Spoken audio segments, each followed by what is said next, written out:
The Carolina Royal Ravens have had their best start to the season. With the rising talent of Gwyn and the veteran leadership of TJ Halley and Slasher, they could really become a contender this season. But it wasn't always this way. So let's look at the history of the Royal Ravens. Let's see how they got to this point.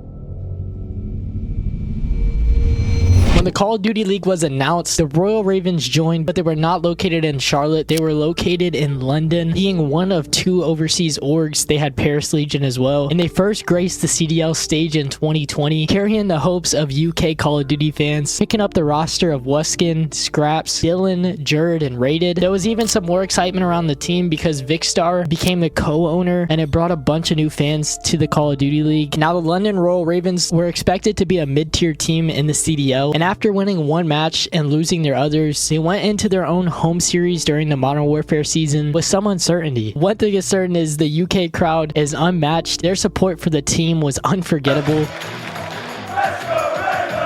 But unfortunately, at their home series, the hometown team could only make it out of the group stage before being eliminated in the semifinals by Dallas Empire. And the rest of the MW19 season was pretty average for London. Week 8 was their best showing as they made it to the finals, where they fell to Huntsman. They played pretty average for the rest of the season, finishing in 6th place. During the 2020 CoD Champs Online, the team would shock the entire CDO. They started the tournament in winners round 1, but lost to Toronto Ultra. But in the losers bracket, they went on a 3-match winning spree in which they took down the Paris Legion, NYSL, and Toronto Ultra. However, they lost to the Huntsman in losers round 5, but it was an epic tournament run to cap off the year, and they placed 4th, winning $450,000, one of the biggest prize earnings in the org's history. But everything was about to change because going into the Cold War season, the Wuskin era was officially over, and London went through a complete squad wipe. Everyone was released in the following week, with Shawnee being the only remaining player. So the newly assembled squad going into the Cold War season was Zero, Dylan, Shawnee, and Alex. It was difficult to start for the squad because during stage 1, they did not win a single series online and underwent a few more roster changes going forward. The season got even more difficult as time went on. There were times where they were struggling just to get out of the top 10. As a result of this, and a result of many roster changes, they did not qualify for CoD Champs, finishing with a match series count of 9-23. So they needed a big bounce back going into Call of Duty Vanguard, and that's exactly what they did. They hit a reset button once again for the 2022 season, beginning with the initial squad of Afro, Nasty, Gizmo, and Zero, with Shane as their head coach. Gizmo was a promising European rookie who immediately made a positive impact on the team, and the team started catching a groove during the Major 1 qualifiers, in which they placed 2nd, and then they made an incredible winners bracket run at the Optic Home Major in March 2022, and winning 80k. And then they carried that momentum into the Major 2 qualifiers, and were looking like a pretty scary team to start the season. But this team could not reach their full potential because Gizmo was dealing with personal issues back home, and while he had a great start for the team, he had to take a step away for a few weeks, and it really killed the team's momentum going forward. He finished his first 5 matches with the league's 2nd highest KD and looked like a potential MVP caliber player, but his absence created confusion with roles, and the team struggled a bit. Gizmo returned for Major 4 qualifiers and for 2022 CoD Champs, but they were taken down by NYSL, placing 8th and finishing the CoD League season in 4th, ultimately finishing Vanguard with a 17-14 match series, winning just over 50% of their matches this year, and they qualified for Champs, so that was a step in the right direction for London. But what squads never got to fulfill their full potential? I'll start Vanguard Royal Ravens. They reached their potential, they were just not talented enough to contend. Now, I feel like the whole Gizmo situation really stopped before they could reach it, to be honest. Afro, Gizmo, and Zero have all had their times where they are considered a top 5 player in their roles this year, so they could be retained if possible. The Gizmo situation really affected both him and Zero, and after announcing that Afro would be joining the Minnesota Rocker, they managed to lock in their roster for the upcoming Modern Warfare 2 season, and they started MW2 with a completely new roster. And this season was very similar to that Cold War season, as this team just continued to struggle all year, but would go on to make changes after Major 1, then again after Major 2, then again during Major 5 when they brought in Yuli, who was an up-and-coming Challengers player. Fame! Another shot in!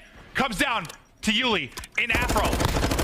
Afro struggling the map one, trying to chow here, not gonna happen. As a result of these constant roster changes and the team just not being able to contend with the other teams in the league, they did not qualify for CoD Champs, finishing final season as the London Royal Ravens in 10th place with a record of 13-24, marking a disappointing end to the London chapter of the Royal Ravens. Just when things seemed sad and hopeless, the Royal Ravens announced something big. They announced a relocation and a rebrand, bringing the London Royal Ravens to the United States, becoming the Carolina Royal Ravens. The decision to rebrand and relocate was driven by many factors, but the acquisition of Ravens' parent company Rect Global by Infinite Reality in 2022 changed the direction of the org and ultimately brought it to the United States. It's kind of bittersweet because some fans in London had an identity with this team, as it was the last of the international teams. I even found an article where one of the London Royal Raven fans said that they had a place in my heart purely because they're a London team. I'm gutted. There's no longer a team to call home for someone from the UK. But they had a fresh start going into the Modern Warfare 3 season. They announced their roster right before MW3 launched, bringing the 3-time world champ Clayster, the 2022 Challengers champ GodRx, Spanish Challenger star Real, and another Challenger star Gwen into the starting lineup to begin the season. They struggled to find their identity early on, which really showed during the Major 1 qualifiers. During Major 1, they went 1-6. Real was on the team for a few online matches, but could not compete due to having visa issues, making more roster changes throughout Major 1 until they finally settled into their roster midway through the season with Clayster, Gwen, Fellow, and TJ Halley. Major 2 Miami was probably their best LAN event as a team. Gwen was starting to receive respect around the league, and he was holding his own from day one. They were supposed to host Major 4 in Raleigh, but ended up canceling the event due to a multitude of issues with like funding and sponsors and all that type of stuff. But pretty much after Major 2, when they had that top 6 finish, they struggled for the rest of the season and were really close to qualifying for champs, but missed it by a few games. But there was a bright spot for the team because Gwen ended up winning Rookie of the Year.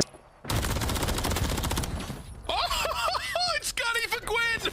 Every single second, not a bullet missed, not an opportunity wasted. And Sim tries to fly in to be the hero, but gets shut down. So if there was one good thing to take from it, is that last season was a stepping stone for this one. They even made an appearance at the Esports World Cup as the Carolina Royal Ravens, stopping Clayster and picking up beans for this event. Gwen continued to show out, dropping a 1.61, and after fighting through group play, they would lose to Vancouver Surge in a single elimination bracket, placing top 8 and winning $80,000 to end the Modern Warfare 3 competitive season. Like I said, the team gained valuable experience, and they decided to keep Gwen and TJ Halley going into Black Ops 6. But 2024 was not very pretty for them as they went 13-24 with a 35 win percentage. But this season, things are starting to look much better. In the offseason, they released Fellow, Beans, and Clayster, and re-signing TJ Halley along with Gwen. And at first, looking at this team on paper, they look like a middle-of-the-pack team. Nothing too special. A team that could possibly contend, but people didn't really have crazy hopes for them outside of Gwen. But the team knew what they were doing, and this team's chemistry seems to be really good. I mean, even just watching their intro, it just seems like good vibes all around. They began opening weekend in Black Ops 6 playing the new Vegas Falcons Saudi Arabian team, winning all the respawns and going 3-1 in map count. They ran it back on December 8th, playing LAG mates, a former champ squad minus Hydra, and Carolina dominated again with Gwen having a breakout performance. Gwen even saying that he feels like they're the best team in S&D. They flew high going into week 2 and shocked the CDL community once again, beating Atlanta FaZe 3-0. I know the discussion is mainly about FaZe being bad, but Ravens have been so impressive. This might be TJ's best game since World War II. Gwen and Slasher have been everything for this team so far and carried their dominance into their final match against Cloud9 during the Major 1 qualifiers. They were a close matchup on paper and went to a map 5 where Gwen and Slasher both took over, and they have started the season at the top of the standings going 4-0. They've had a really dominant start, and the beginning of the season is usually where middle of the pack teams thrive because not all teams have really come up with their strats for certain maps. They haven't learned the maps completely, so they're really going to be put to the challenge for the rest of the season to see if they can keep up this consistency. But after having such a difficult history as London and then in their first year as Carolina, this could really be the season that everything changes. People saying Carolina being the first team to get a reverse sweep after getting reverse swept all last season is insane. I really hope they perform on LAN. So with that that complete history of the Royal Ravens from London to Carolina. This is how we got to this moment in the Call of Duty League. 2025 is looking to be a very hopeful season for Royal Ravens fans. So let me know what you think about this squad so far. Will they maintain this momentum and become a championship contender, or will they falter under the pressure and fade back into the middle of the pack? Only time will tell, but one thing is sure, the Carolina Royal Ravens have emerged from the shadows, ready to conquer the CDL.